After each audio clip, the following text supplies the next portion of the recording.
The Cigar Nerds Podcast. And welcome to Cigar Nerds Podcast. I'm your host, Smokin' Joe. I'm Brad Jackson. So we don't have to play Where the Fuck is Brad this week. He's here. Am I, though? Am I? I kind of feel like I'm here just in spirit. Like, I haven't recorded in so long that I'm not even sure I know how to do this anymore. I mean, you missed episode 200, but you're back for 201. You know, you didn't get abducted by Chinese spy balloons in Montana or wherever the hell you were at. So all over the place. Or did I unleash a Chinese spy balloon without realizing it? The world will never know. Well, what are we smoking this week, Brad? It's been a while since I could say that.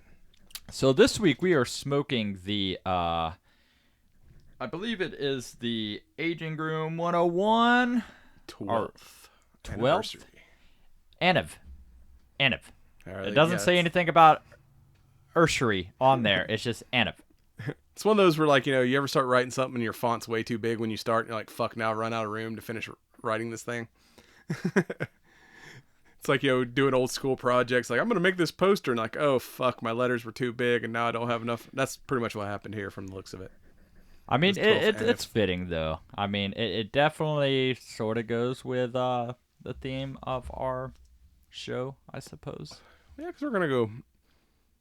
Well, it matches our tablecloth, at least. Yeah, I mean, our last episode, we went back in time. This one, we're going back in time with something new. This new, but just set back in time. Back in the day, as we used to say back in the day. And this here is a Nicaraguan Puro, so it's all Nicaraguan tobacco from wrapper to filler. So not a big breakdown of various tobaccos this time around. And you'll never guess who had a hand in developing this. Is it AJ Fernandez? Of course. Who else? So you can pretty much guess that as default on anything you smoke these days. It's like, oh, yeah, blend assisted by AJ Fernandez. Oh, yeah, okay. But, you know, I kind of say that jokingly, but, you know, I mean, dude touches a lot of cigars and has a lot of influence, and most of the time, I come out with a successful cigar experience. Yeah, there's something to be said. From his own brand to all the stuff he does with other brands, I've not had a bad cigar that's had that kind of AJ Fernandez touch in the mixed. But yeah, this being all Nicaraguan, it's, you know, got very strong notes of cedar, just a touch of oil on the wrapper, very well constructed. Like, you know, I mean, there's a couple of veins, but dude, this, I mean, a little bit thinner than what we normally smoke. This is a 6 by 54, I think. A perfecto, you know. It's not a thick boy, but no, this just offers a, you know, really good, well balanced smoking experience right from the start. You know, I mean, first third, you know, nice, clean, even burn. And I've not done a Room 101 in a while. Those, when they first came out, they were pretty good. Like, we had some good ones, but they kind of got popular, and their price point just kept going up to, it's like, I don't know if I want to experiment at the price point that they're currently at, where it's like, you know, $15, $16 a stick. But when I do break down and get a 101, I've not been disappointed by any of their cigars so far. Yeah, I mean, dude, this has everything that I want in a Nicaraguan cigar, you know. And what was that old one we used to always smoke? Was it the F55? The F55 Quattro, yes.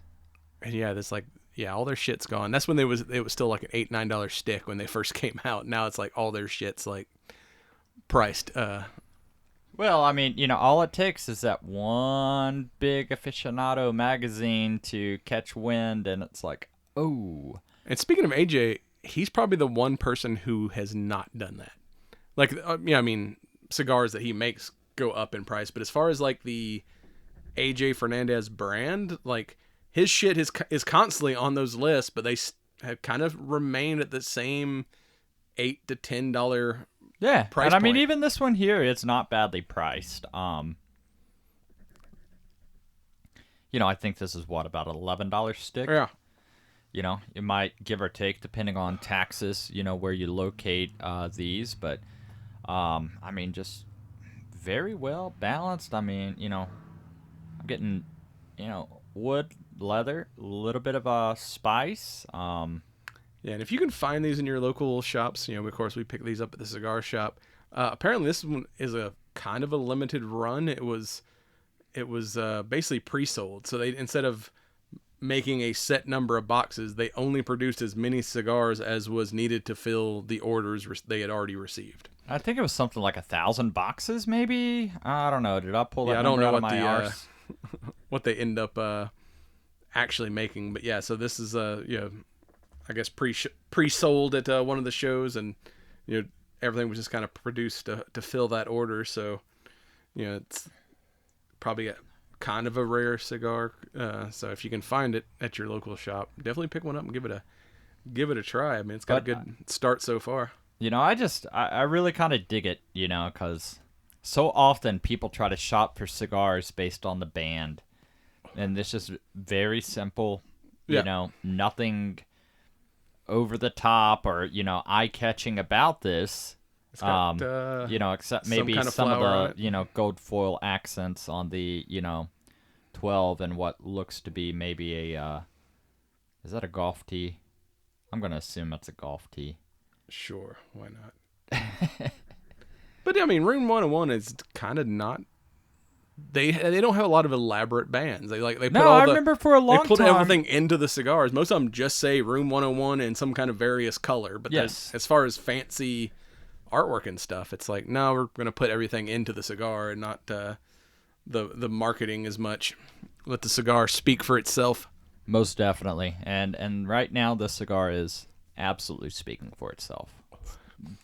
Wonderful, wonderful smoking experience so far.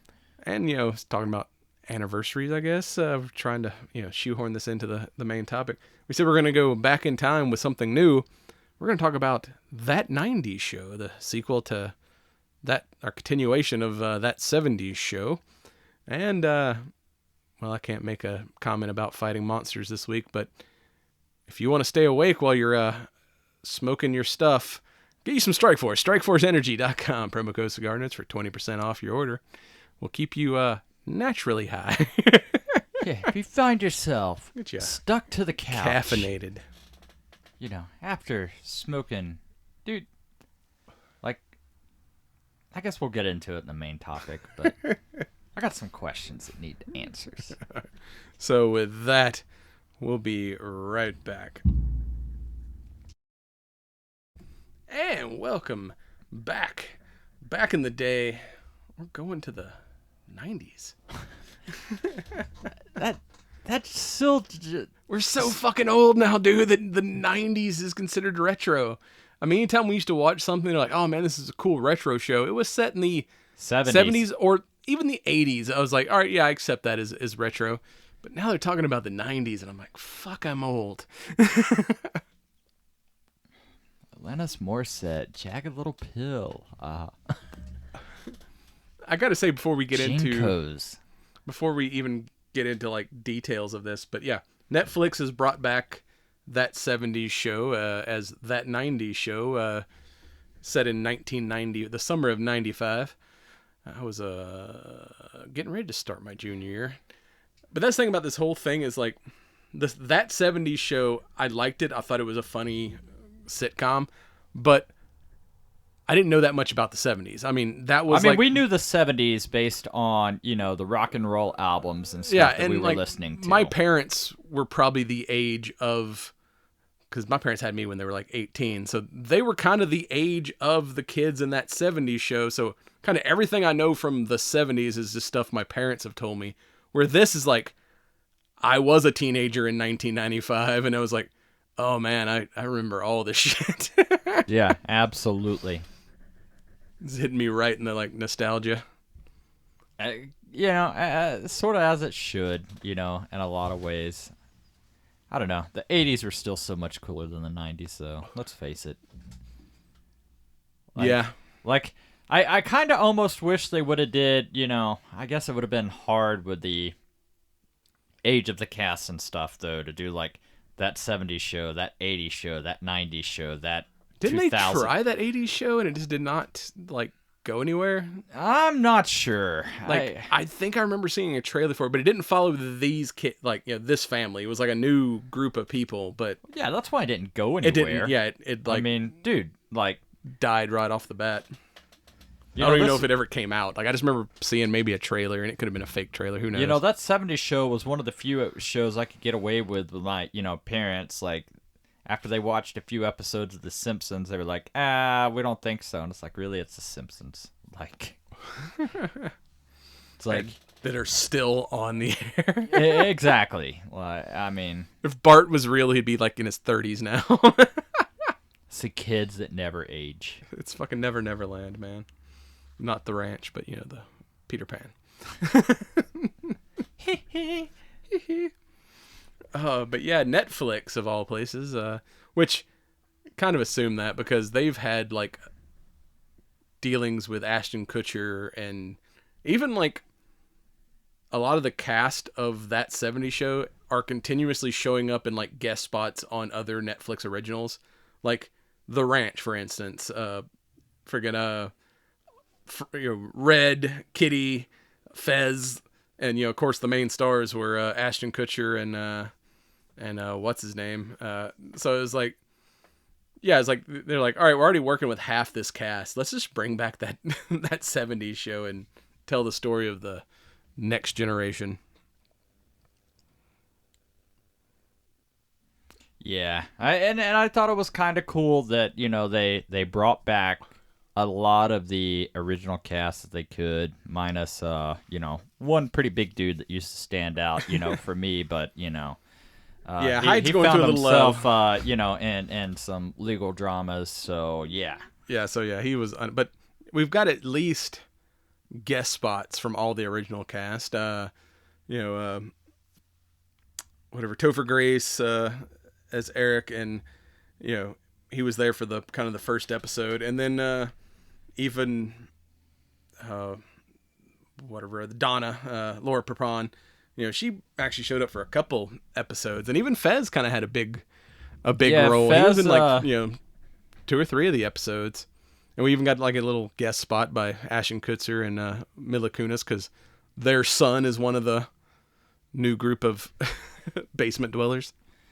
Yeah, I love that because I could always remember, like, I wasn't necessarily a basement kid per se, but there was definitely the adult table and the separate section of the house that nobody under the age of 21 was allowed at. So like that was the equivalent of being like the 90s for us were, no, you can't hang out in my basement.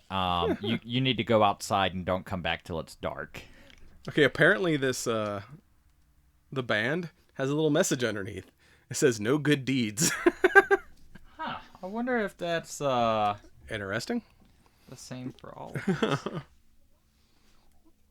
Speaking of which, I love that because one of the things that 70s show from is the sitting around the table, camera turning to everybody, and it's kind of smoky in the background because they never wanted to like flat out say they were, because that was on like network TV at the time, so they didn't want to flat out say they were smoking weed, but they were smoking weed. And you get that same shot, but this time it's like Eric, Donna, and his parents, and he's just like, "Y'all are upstairs people now. How's it feel?" And he's like, "This is so weird. I knew it would come, but I didn't think it would come this soon." And then finally he's like, "Why is it so smoky in here?" He's like, "Oh shit, I'm burning the cookies or whatever. Popcorn, yeah. It was burning the popcorn." Man, there is nothing worse than burnt popcorn. Oh. Like working in office environments like that, or somebody cooking fish in the microwave. Oh yeah, I worked in a factory where I had a lot of Korean and Vietnamese employees, and every once in a while they'd nuke some fish for some reason, and God, it stank up the whole break room. You've never experienced a smell till you've smelled microwaved kimchi. That'll clear your sinuses right up. I'm gonna go buy some off-the-shelf kimchi and start microwaving it just to see how it goes. It's like a test. You just turn it on and see who leaves the house first. It's like a challenge. Yeah, I mean, it's like a TikTok challenge. This series definitely hit a little bit different because us given our age, like we can relate to being like, teenagers in the 90s and, the adults now. So we get both sides of the story. Yeah. We're like, oh, damn it. We're upstairs people now. This sucks. And also, like, watching that 70s show, like, the kids were always running off doing all kind of fuckery that the parents, like, had no clue what was going on. And I feel like even in the 90s, we still had a lot more freedom to roam than kids do today. Oh, yeah, most definitely. Like, I mean, like AOL and dial-up internet was just starting, to make an emergence. Like, and like the 24-hour news cycle where it was like always bad news, that were like, oh no, we can't let the kids out of the house because there's so much bad shit in the world. Yeah, like, like I said, we're probably like the last generation of like the free generation that was just like, get home by the time the fucking streetlights come on. Or wait, you had streetlights? No, we didn't have streetlights where I lived. We had like the lights that are on the pole that like just in your backyard that the fucking power company puts up. When they run the transformer, like, hey, do y'all want a backyard light? Yeah, sure, throw that up there. Because I didn't live in a subdivision. I was out in the country. I was that way too. We didn't have that either. We had like a floodlight that occasionally the bulb wasn't blown that worked. Like otherwise, you were sort of like, I've walked these woods. I know my way. Yeah, that was those is like, oh shit, I'm in the creek. I've gone the wrong direction. Yeah, that was the time where it was like, all right, if you're gonna be late, call us. And it's like, fuck, I gotta find a payphone because we didn't have cell phones then. Cell phones existed, but they were fucking too damn expensive. So not only that, but people are still experimenting with the big ass like in a box car phones. I think the first time I had a cell phone that was one of those like Nokia bricks that you could use as a self-defense weapon. Yeah. And even then it was like, it's really expensive to use, so don't even turn it on unless you're calling somebody. It's like, someone better be dead before you make a call on that thing. Through Singular, I think was the wireless carrier. When I was old enough to like actually sign a contract, because my parents were like, nope, you can carry around your dad's pager, and if we paid you 911 or something, you need to get home. But here's your what was your pager code? So when you paged somebody, they knew it was you. Because that was the big thing in the 90s. It was like everyone had to have their like signature code, because this was before the alphanumeric pages where you could text, where all you got was a number, so you had to put like an extra couple of digits in there to like let people know. I think I would do something like ***69, like because that was the only thing to do back then. Mine was 22, because that was my favorite Glock at the time. Because that was what all the cops were using back in the day, was the Glock 22. So that was my code. Gosh, the era of pagers and Tamagotchi. Like there was, but I think that was kind of the cool thing about this series. It's like that meme. The Fitbits are just Tamagotchis, and the stupid animal you're trying to keep alive is yourself. Yeah.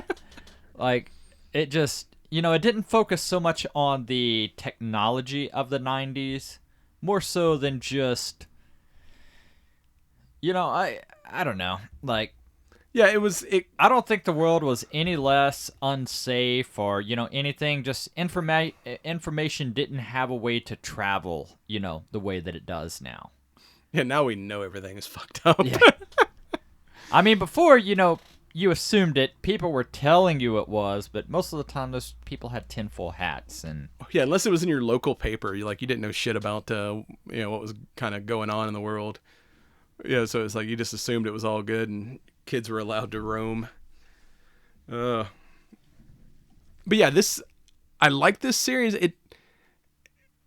Because they could have laid heavy on the nostalgia of like, hey, look, here's X, Y, and Z that you remember from the 90s, or this technology. And there was some of that peppered in here and there, but it was mostly about the relationship of the kids that, like the original show was. Absolutely. But they threw enough, of the adult interaction. Like Red Foreman, absolutely still Red Foreman. And the older I've gotten, the more he's like, that's my goddamn hero. I like... I understand Red now that I have to deal with idiot kids. Like, my favorite quote from the entire show, and it's like episode 1 where Eric's kind of struggling with letting his daughter go do her own thing, and he's like, I always stand behind my kids, and Red's like, that's the best thing you can do. Always stand behind your children because it gives you a better angle to stick your foot in their ass. And I'm like, I feel you, Red. It's like the things that was, like I said, Red was funny in the 70s, but now that I've, like you said, we're the adults now, we're upstairs people, and it's like, I agree with Red on more things nowadays. Kind of like Burt Gummer. The first time we saw Tremors, we're like, the crazy paranoid guy is funny. And now you're like, fuck, he's right about everything. The government is like trying to kill us all. Yeah. It's like the older I get, the more I'm like, Burt was right. Be more like Burt. The world needs more Burt and Red. But yeah, I don't know. I love the fact that, the relationship between Red and Eric really hasn't changed all that much. Like, and he's still a fucking nerd too, because it's like, I mean, their kid is named Leia. In fact, when he gets mad at her, he's like, Leia Tatooine Foreman? And she's like, her middle name is Anne. I didn't agree to that. And supposedly Donna became a writer because she was like, always wanting to be like kind of artistic. And I mean, she was, working in radio but yeah, she's like apparently a writer. And Eric's a college professor teaching a course on the religion of Star Wars. And like, I remember like dumb college courses like that were like, really? This is something someone can get a degree in? I mean, which you say it like it's a bad thing, but I mean, it's kind of like a gender studies degree. Like, that's a very niche, area that you're going into. Like, and this was like, I don't know, when did the prequels come out? That was like late 90s, wasn't it? So he's like, kind of on the forefront, because in that world, Star Wars is about to make a comeback and get super popular. So yeah, this teaching about Star Wars shit may actually be a good career move for him. You just never know. Like, people have always been ahead of the times, right? And history has a way to sort of reemerge and repeat itself. But yes, the story picks up with Eric and Donna and their daughter Leia coming back. Apparently they live in Chicago now, coming back to Point Place, Wisconsin for 4th of July weekend. And we get Kaylee Havarda as Leia Foreman, who meets the new next door neighbor, Ashley. Whoa, I can't pronounce that name. Alfderheide as Gwen, and her brother Ryan. Sam Morales. Fuck. Anyway, yeah, Nate, her brother, played by Maxwell Donovan. His girlfriend Nikki, played by Sam Moroso, and Ozzy, played by Randall. And of course, we have the next generation of Kelso, Mace Cornell. Yeah, I can't remember. The kids, these got some weird ass names, man. But of course, you got to have a Kelso in the bunch. But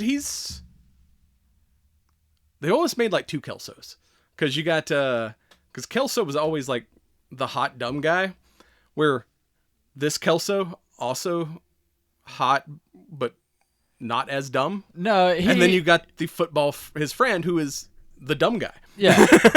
Like, this version of Kelso's like, no, I don't want to follow 100% my father's footsteps. Like, I kind of see, a little bit of the Jackie influence and less of the, don't get me wrong, still some Kelso-isms here and there, but not just a complete, dumbass the way that Kelso was. Yeah, and like I said, they kind of split and then Gwen is kind of this generation's Hyde.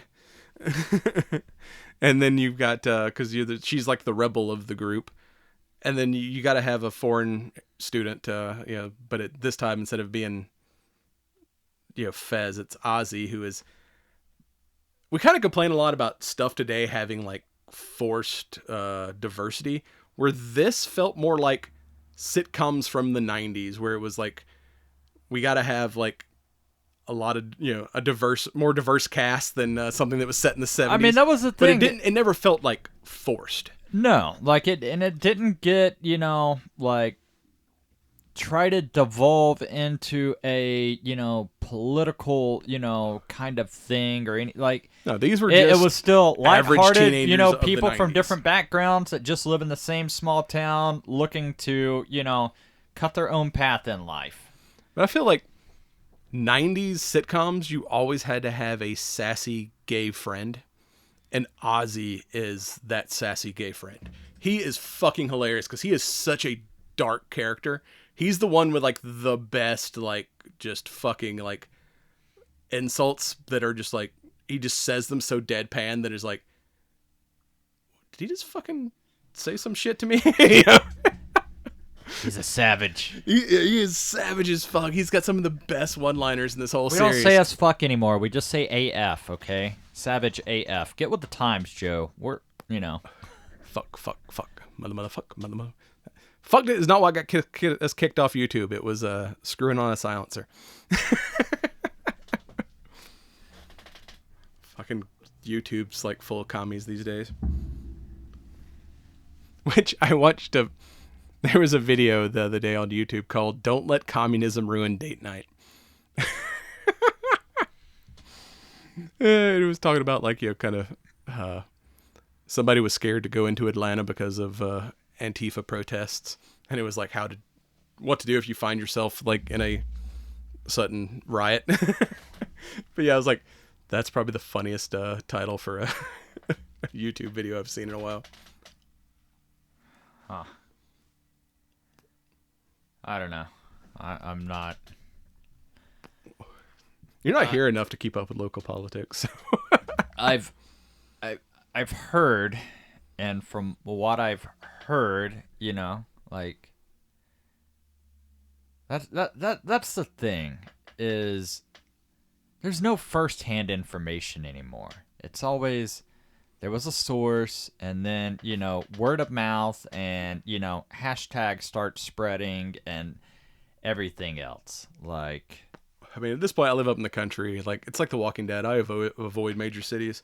I only go into Atlanta, like, for Dragon Con. dude, Seattle absolutely has zombies.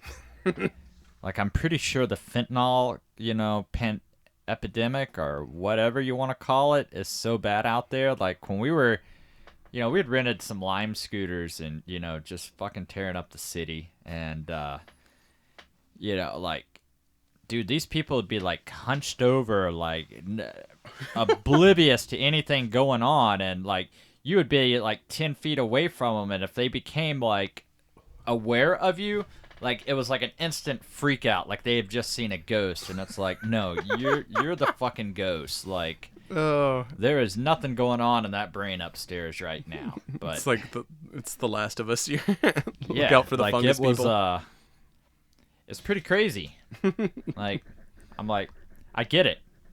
Every day I was in Seattle, it was gray, it was gloomy, it was rainy, it was cold. I'd want to kill myself too. Oh, but yeah, the 90s. Simpler times. We just didn't have like all of the.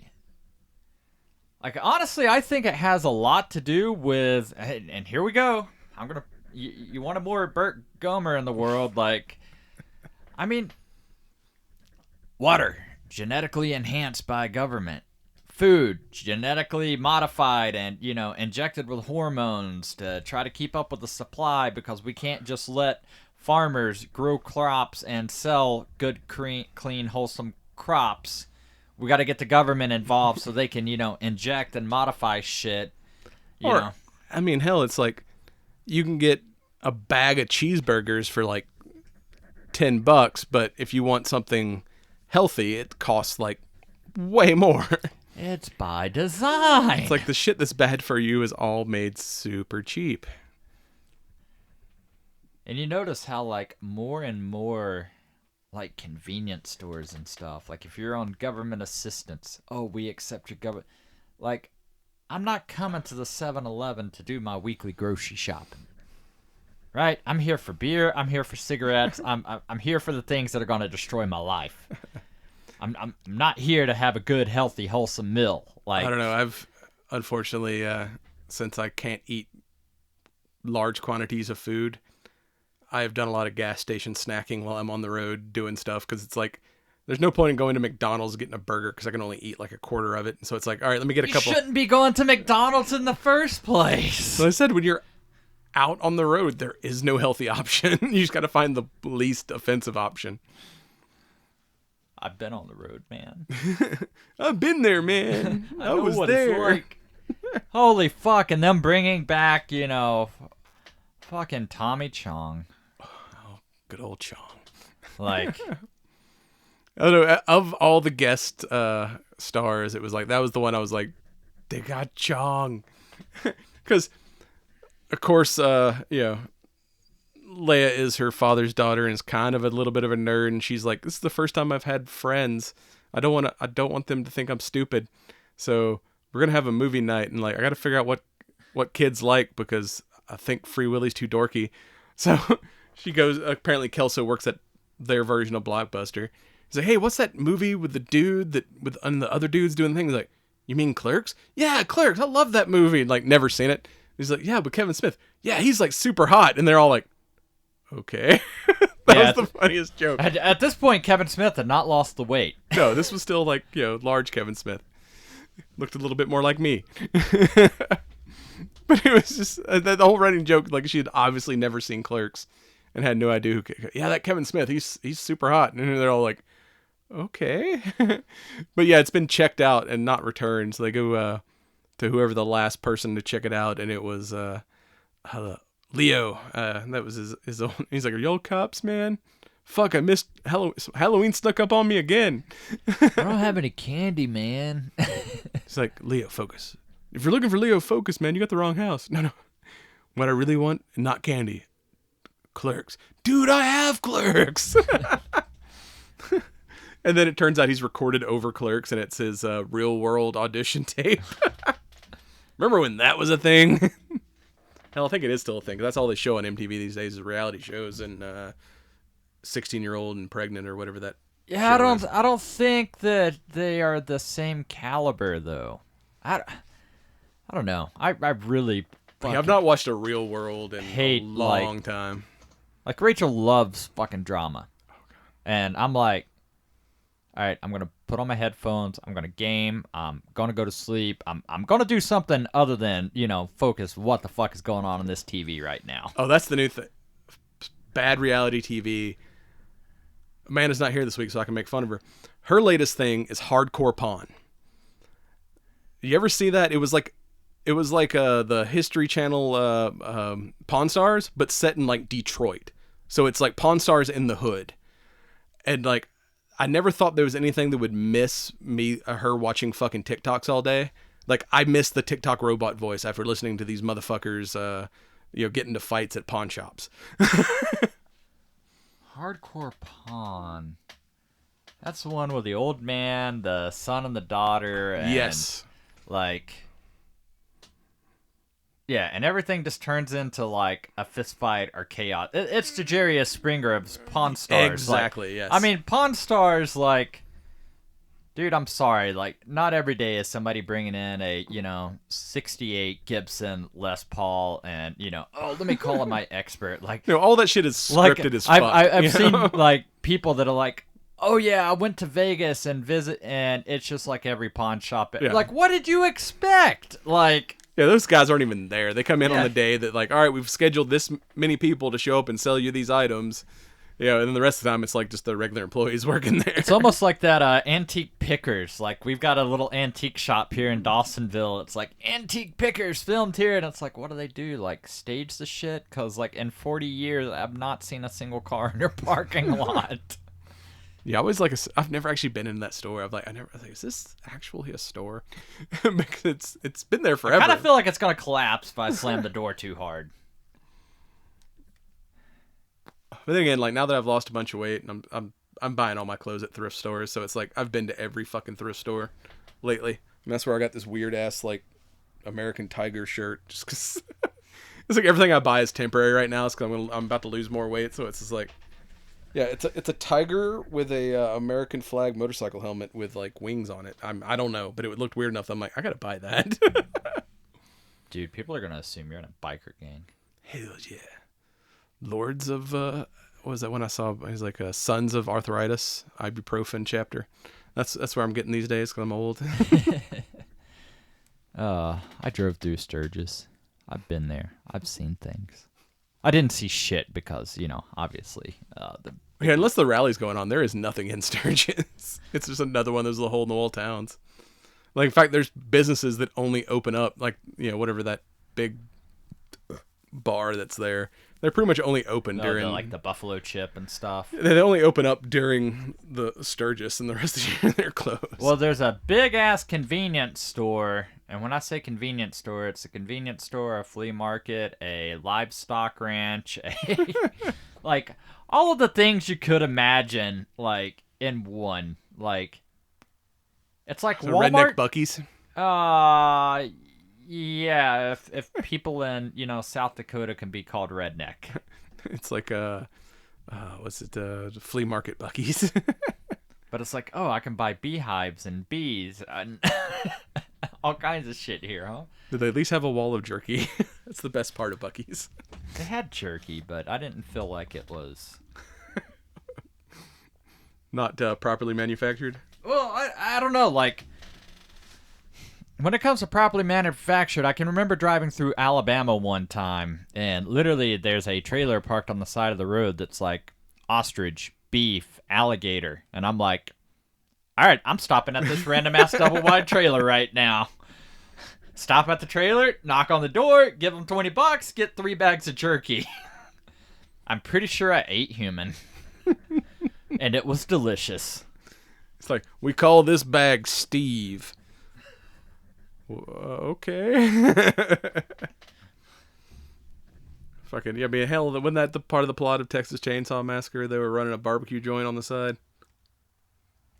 They had something. I mean, you come from a house of, slaughtering to make a living, and then they close your, means of income. Like, that drive a man to, killing too. And then you got all these fuckers breaking into your house. Like, one person asks to use your phone, you take them to where the phone is, and then like 4 other people show up inside your house. Shit, I'd be chainsawing people too. So I think the older you get, the more you cheer for the villain. You're like, yeah, fucking teenagers, man. Like, I mean, you saw how, Leatherface, I mean, he wasn't looking for no trouble.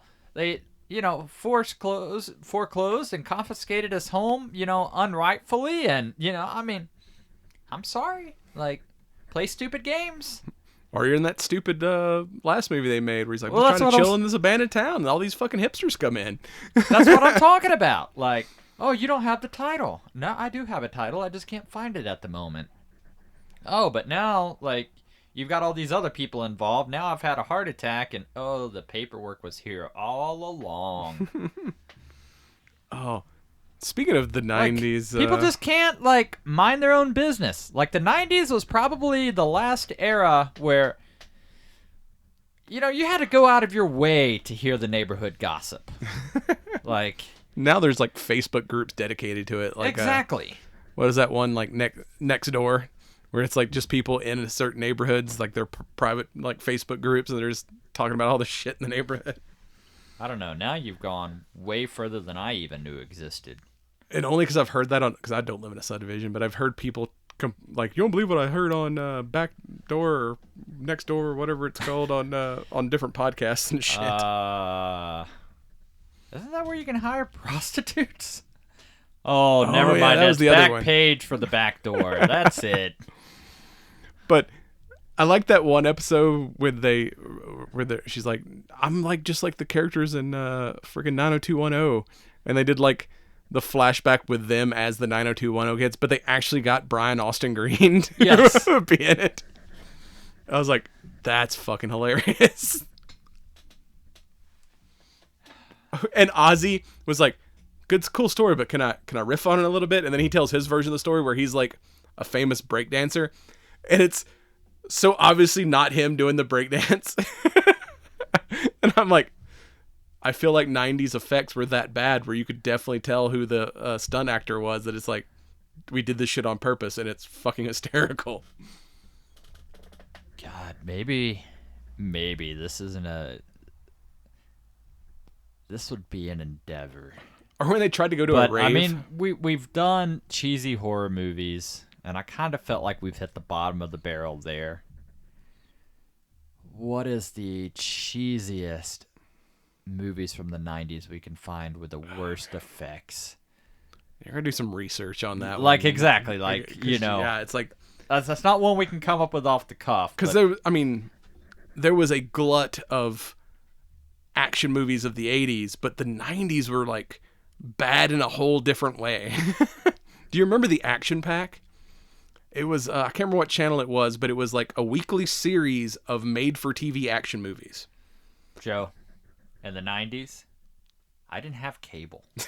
Okay, we had an antenna, and said antenna, if the sun and the earth was positioned just right, you would get ABC, CBS, Fox 5, and I'm pretty sure this whatever was channel one of the 30 major networks. whatever 36 and 46 was. Yes, it might have been 36, whatever, WATL. But yeah, there was like, for a while there was these series of made-for-TV action movies that were like just horribly low budget. I mean, they made a reboot of Smokey and the Bandit. There was a bunch of these just bad 90s action movies. If you want to watch a bad 90s, just watch anything past Smokey and the Bandit 1. I mean, the further down you get, like, it just keeps getting worse. Especially when you remove Burt Reynolds 100% off the equation, it just becomes Jackie Gleason. Oh. Ah, damn it, I can't find it now. Apparently there's a new animated series called Action Pack, but I'm pretty sure that's what those fucking shows were called. Anyway. I don't know. But yeah, Brian Austin Green. I remember America's Most Wanted. That was always one you look forward to seeing. And then In the Heat of the Night. Oh, the fucking In the Heat of the Night. I used to watch that when I worked night shift dispatching. I used to watch a lot of In the Heat of the Night because that shit was on like late at night on TBS or whatever. Yep.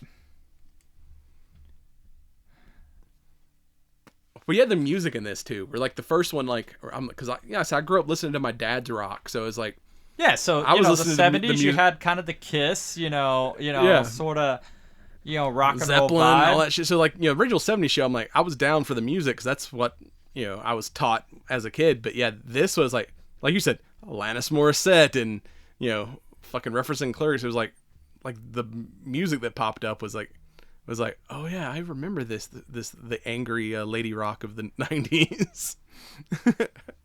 And it wasn't even always like the, like, I don't know, 90s alternative was kind of interesting because, like, you would have your Matchbox 20, your, at this time, Three Doors Down, like, all of these bands that 20 years later have, either dissipated or exploded and continue to do music, that roll with the times. But I feel like the 90s was like the pinnacle for angry lady rock. Like you had Garbage, you had freaking Alanis Morissette, Four Non Blondes. Like there was a lot of these like female-led kind of pop rock groups that were like they weren't pop, they were rock. There's a little. I mean, no doubt that. I mean, the 2000 gave us Avril Lavigne. That what I would say would pop rock. Yeah. But the 90s, dude, it was still grungy. Yeah. Like they were grungy. They were trying to find a voice, empower the people. Like the 90s. Still had some very powerful music. Yeah, it was either that or gangster rap. That's like the two genres we had in the 90s. And as a southern white kid, we listened to a lot of gangster rap, and we all thought we were hood. I had a bandana. I knew I was hood. Okay, I carried a fucking butterfly knife. In case those goons. Did you have the switchblade comb? Had a switchblade comb. In the 90s now. 90s, I still had hair. I mean, it was thinning up top a little bit, but always had a spiked haircut. I I mean, you could still rock the switchblade comb. You just have to use it for a beard comb. Dude, I cut off so much of my beard last night. Like, so much of it. Like, my beard was, longer than yours, and Rachel's like, we got to do something to tame it. And I'm like, well...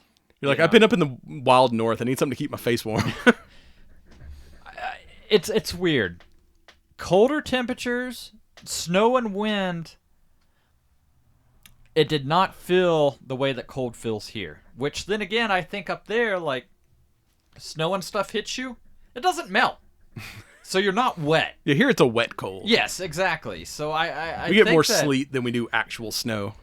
I think the being wet on top of it being cold is what makes it feel so differently here. But I'm like, it's 19 degrees, and like I still had on a long sleeve shirt, but I didn't feel like I needed to throw on a heavy jacket or anything. Until like the next day we got like 60-mile-an-hour winds, and I'm like, I need a big jacket now. Yeah, I was like, I need a trim, but I'm going to a steampunk convention this week, so I'm like, I don't want to trim the beard so I can wax the mustache to go with my steampunk look. I'll get a trim next week once I'm done with that. Oh, Rachel is not a fan of the mustache, but at the same time, like when I shave it, she's like, "Oh hell, Jebediah's back. He's Yeah, the only thing worse than a mustache by itself is a beard without a mustache. So I don't know. Like, I mean, you even got to at least go full goatee. If you go beard, a mustache only, it's just like, should you be around children? The only man that can get away with that is Burt Reynolds, and he's dead. And what's his name? Magnum PI. He could still rock a mustache, but he's grandfathered in. Tom Selleck, that's it. Because I had to watch 3 Men and a Baby the other day. I was forced into watching that again.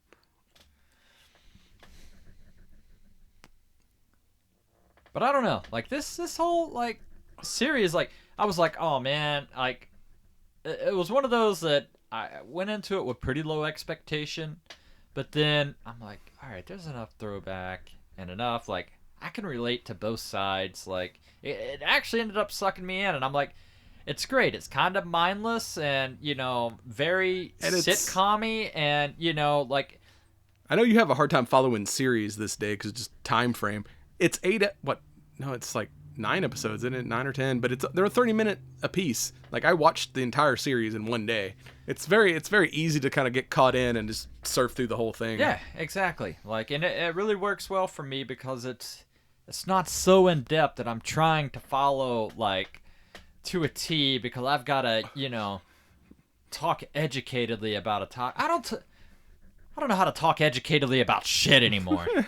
I've been alone with myself for too long. I think one of the funniest articles I saw was like kids these days that are not children of the 90s going, "Hey, Ozzy's wearing an Apple Watch. That's not right." I'm like, "Oh, children, you've never seen a Casio calculator watch, have you?"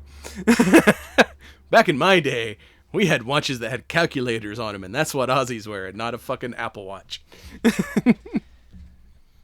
How impractical, because the buttons were so damn small. Like, even my little 90s hands, you would still hit 6 different buttons. Oh, it didn't last long, but there was one that I wanted that I never got. But Casio made a watch that had a TV universal remote built in. I wanted that just to fuck with people. Go into like a restaurant or something and to start changing the channel on the TV and people like not be able to figure it out. But I never could get a hold of I don't think it wasn't as popular as hell, you can still get like the retro calculator watch these days, but I don't think the universal TV watch lasted very long. Remember in the 90s when all of our teachers said, "You've got to learn to show your work because you'll never have a calculator in your pocket." Liars, I got a calculator, a video camera, a fucking music device. Like, I don't have to know anything anymore. Wikipedia is in my pocket at all times. And that's why we're getting dumber as a species. Yep. And that shit, the showing your work shit used to piss me off so bad, because like, I can do math in my head. I know the answer to this question. I don't need to write this. Writing this shit out is a waste of paper. Well, not only is it a waste of paper, but two, like, it made me start second guessing myself. because I'd be like, oh, fuck, did I move this decimal? Did I do this thing? And I'd be like, oh, no, I didn't. And then I'd be like, fuck, I had the right answer all along. Hell, even in college, they were like, you got to know the formulas to do it, but you can use a calculator on tests. As long as you know, if you don't remember the formula to figure out this statistics or physics or whatever the fuck I was working on at the time, you're fucked. But you didn't have to actually do the math part. You just had to remember, like, how to do the equation. I don't know. They climbed a water tower. That was pretty 90s. And the, the magical keg. Where they just parked at a liquor store to, like, eat their lunch or something in the car. And they're like, are y'all the people that ordered the keg and prepaid for it? Yes. Yes, we are. It's a 4th of July miracle. And then they had to go through the whole, like, getting a tap, which they did that episode in the original, that 70s show, where they got a keg, and then they were, like, the whole episode was them, like, on an epic quest to find a tap for the keg. And I'm like, I've seen this episode. But I love how, like, she was able to come to her own and use her debate skills and be like, oh, well. Yeah, call the cops. We'll both be in trouble. Yeah. It's like, what are you, some kind of lawyer? No, debate club. Oh, and glamour shots too. When Gwen and Nikki get high and become best friends, and then they're like, "Well, there's something I always do with my boyfriend, but I think it'd be more fun to do with you." And you're like, "Are we gonna get lesbian porn?" No, we're going to do glamour shots. I'm like, oh, that's the most 90s thing. I mean, dude, you couldn't go into a mall without, no. like, 14 different photo studios and... It's like going to any resort town and seeing the Old West photo booths. Like, fucking, there's like 15 of those in Gatlinburg alone. But yeah, the fucking 90s, it was the glamour shot in every... And even when they went to the mall, like... Fucking Red getting trapped in Brookstone with the massage chair. And it was like, oh yeah, I remember Brookstone. Hell, I think that thing still exists if, what few malls are actually still open. Rumor has it those massage chairs are still at North Point Mall. Probably. I think the Brookstone still exists there. Last time I went, half of the mall's closed, but I remember, like, they would, conveniently place them right outside the entrance and be like, man, I've just walked the entire mall. I'm just going to sit here. And then the salesman comes up, hey, buddy. $3,000 later. Yeah, they at least got those, like, dollar-operated massage chairs everywhere. So you don't have to, like, get trapped in the Brookstone and go through the sales speech. Now it's the shoe shiners. Oh, yeah. Shoe shiners and the massage guys with, like, the massage chairs. Those are in every damn Not even mall the now. chairs, but the ones that have, like, the thing that, like, goes over your head. It's like, what the fuck are you, a brain sucker? Like... Well, I haven't seen the head massagers. Yeah, dude. I'm intrigued. Like, it's... I don't know. It's this weird device. It's got, like, 8 prongs on it, and you kind of, like, put it over your head. I don't know. Chicks tend to love it, I guess. I don't know. Like, for me, I'm just like... There's, like, a little metal thing. You just stick on... Yeah. Oh, do you remember the hydro massagers? When you want to plunge your, wife or fiance, Oh, sorry, it's stuck. Yeah, do you remember the hydro massagers too? It looked like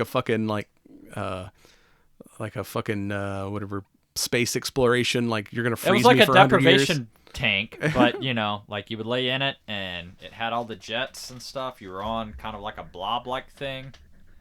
I think I remember that. Remember? That's all this show did was like. Hey, remember Cougars? Free hot tub. Oh yeah, that episode where it's like there's a free hot tub in the penny saver. Let's go get it. And it's like old lady like, y'all sure y'all don't want to try this out before you take it? And it's like, sure. And it's like, wait a minute, whose foot's that? Ooh, that's my favorite game. Oh, I remember nights like that.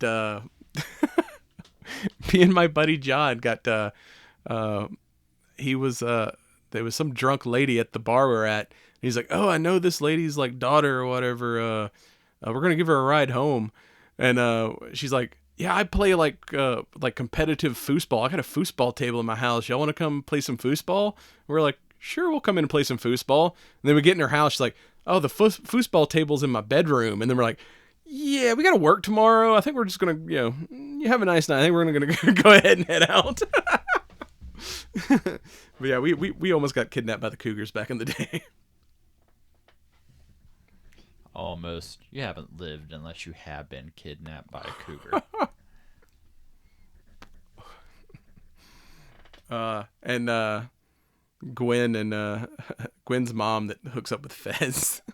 And Fez has become like this famous hairstylist. And even when they showed his commercial, it's like, oh yeah, these looks like some of these weird commercials from the 90s. Where's the hair? There's the hair. Explosion. That's like us when we try, to create intros and outros for our... what do we need? Explosion. Nathan Explosion.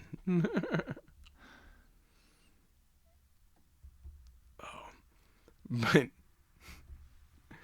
the kids finding the bag of weed in the Game of Life. Oh no, it was Candyland. He's like, Grandma just hooked us up. What is it? And then it's like, I really think we should just say, whoa. And they were very much more clear with their drug references in this than they were in the original. Well, I mean, weed wasn't legal in so many states, and, it wasn't, Well, what's the difference between being on Netflix or being on ABC or whatever network channel it was at the time? Even if it was on a network station now, it would be much more upfront because it's much more socially acceptable now. Dude, I mean, they fucking brought up Dare. You remember Dare in school? Yeah, I got a Demolition Ranch shirt that's like that's like a knockoff of that Dare shirt. It's like, yeah, I remember all that drug shit we had back. Now it's fucking legal in 26 states or something ridiculous. We've got CBD here, or the Delta 8 fake weed.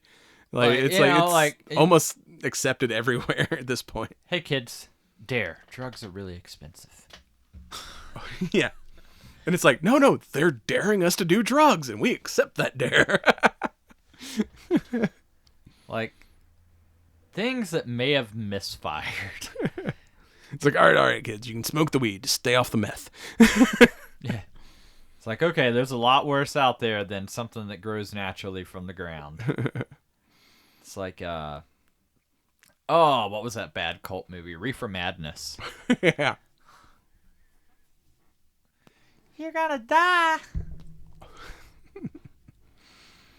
You do any drugs, you're going to die.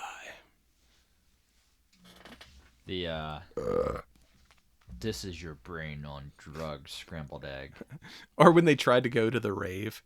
I was like, oh, rave culture and the fucking outfits. Did you bring the pacifiers?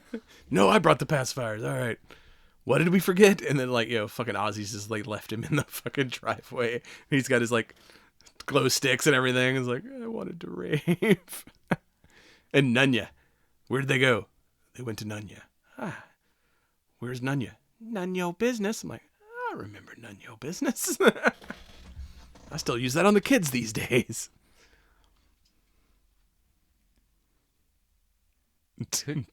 Cootie shots. They didn't bring up cootie shots. Guess they were a little old for that. And homeboy trying to dance at the rave, and he's just doing karate.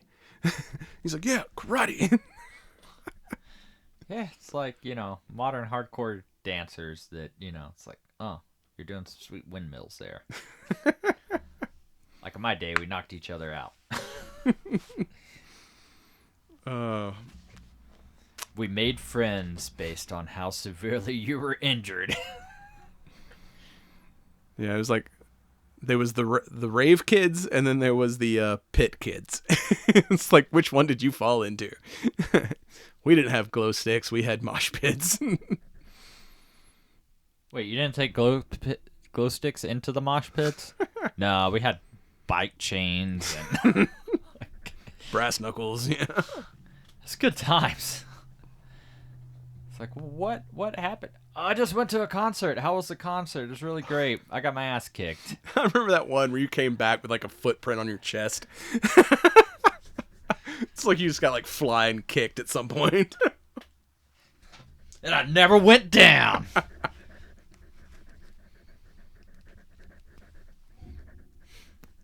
How did we survive the 90s? The same way we survived the 80s. I like that one line. It's like, the last time we went to a rave, I didn't sleep for 2 days.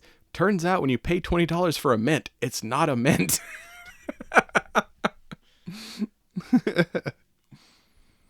Nobody take candy from anyone.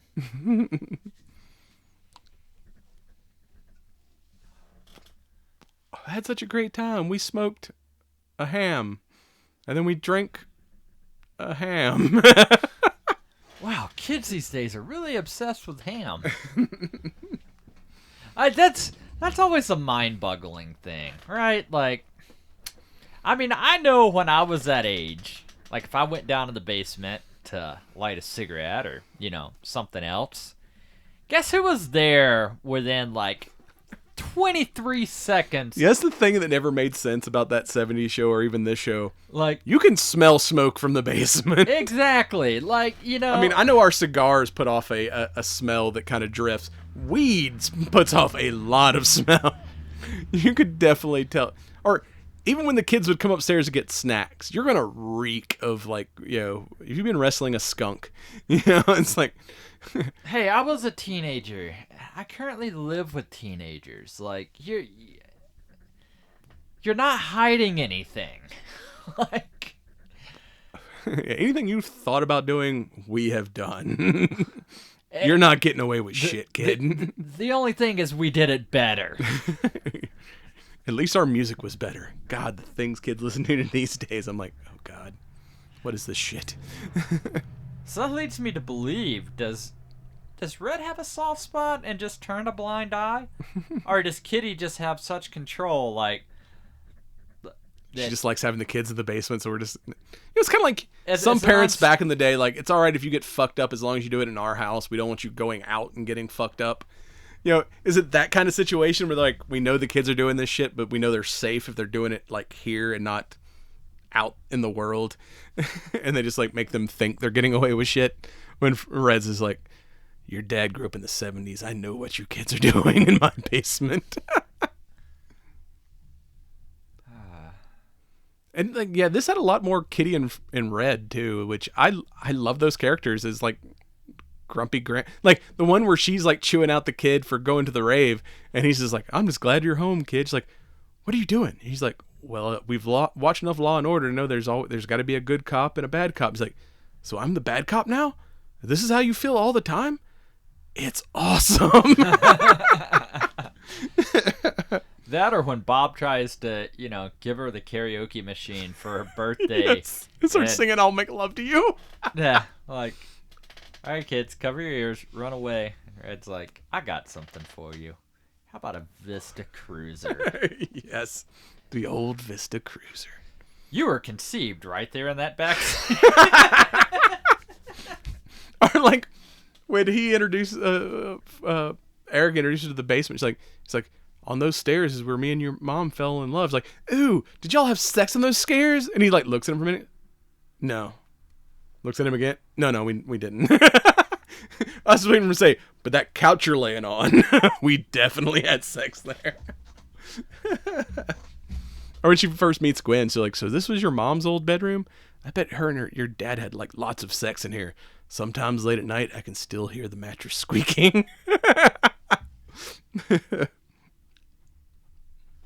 It took me. Gwen was Eric's sister, right? Is that how she fits into the? I was. No, basically. Didn't Eric have a sister in that '70s show that like made? He did, but the actor that played her died. Oh, okay. So they didn't really mention her that much in the series. But no, that house that Gwen and her brother lives in used to be Donna's house, but her dad moved to Florida apparently, and they're like renting that house now. So they're the new next door neighbors. But yeah, they're not, okay. Not related to them. Yeah, because Bob moved to Florida or whatever after. So he shows up dressed like fucking Don Johnson from Miami Vice. I brought you some fresh oranges. Old Bob. Oh yeah, I like when remember when video stores had the porn section, and Kitty's like, "Oh look, there's Pastor Dave. I'm gonna go say hi," and then it's like, "Oh, that was unholy."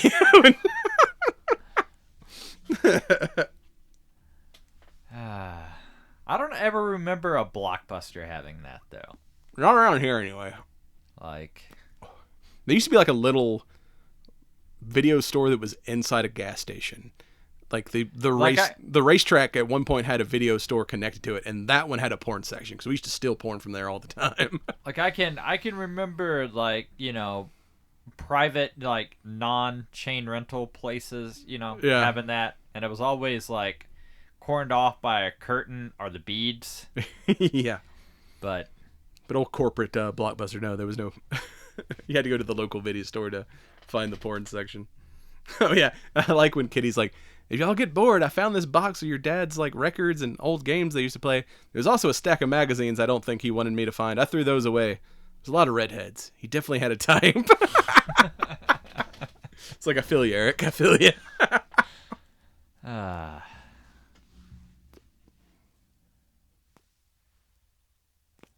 Such a great series. I'm glad it's been renewed for season 2. And we'll get to the next summer.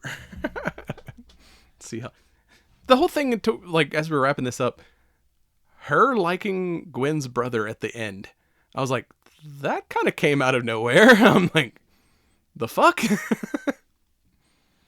Like, this whole time she's trying to get Kelso, and then like Kelso breaks up with her because he doesn't want to be like having a long distance thing, and then she's like, it's kind of nice talking to somebody that just like talks to me like a regular person. And then, you know, him trying to make out with her after he's like been making out with Nikki this whole time. I was like, that was kind of a weird twist to end on. But high school, you know, think about it. Like, you're going out with somebody, like, they're probably not the best match, and then all it takes that one conversation, and, you know, it's like, that puppy love that I thought, you know, like, you know, I mean, that's the start of, you know, really, I guess, trying to, you know, figure out future plans and whatnot. Like, do they say what? Like, I mean, it was just that 90s show. Like, is she a freshman? Is she a junior? Like, I don't know, because they had her 15th birthday, so she's 15. So however old you would be in, whatever grade you'd be in at 15, which I think probably freshman going into sophomore year, maybe. So, but thinking it's always easier to talk to chicks when you're not looking for chicks. So him being in a relationship, that's why he's talking to her like a normal person, because he's not trying to get any, because he's already getting any. But then it's like, it kind of backfired, because he's like, oh, by being a normal, nice dude, this girl, she now likes me. And she's being kind of a normal, nice girl to me because I'm not trying to get into her pants because I have a girlfriend. And then they're like, oh, shit. Damn it, that's why that always happens. Huh. Oh, you just solved the mystery for guys everywhere. Just be a normal dude. Yeah, that doesn't work. I don't know how to be normal. I've not been normal. In or out of a relationship. There's no normal for me. What is normal, man? So what do you think of this here cigar? It's good. I really enjoyed it. I've got to build my smoking tolerance back up, because you need to get your travel humidor, take it on the road with you so you can keep up your cigar levels. It's cold outside. I'm not sitting outside in the cold, okay? And I'm not smoking a cigar in the company truck. Somebody already smoked weed in it before I got in. I was like, good God almighty. Like, that's why I drive my truck. I don't smoke in my car, but my truck, I don't care. I got an ashtray in there. And a sunroof. I just open the sunroof and it sucks all the smoke out. So it's like the smoke doesn't linger as much in the truck as it does the car. So I'm like, if I want to drive and smoke, I'm taking the truck today. Oh, well, that's all we got for you this week. Go watch that 90s show. Go smoke you one of these Room 101s. Hell, smoke any of the Room 101s. I've not had a bad one yet. And we'll be right back with some science. And you've been watching the Cigar Nerds podcast. Check us out on cigarnerdpodcast.com. We're on the ESO Network at esonetwork.com. Facebook, Instagram, Twitter, at Cigar Nerd Pod. Remember, smoke 'em as you got 'em.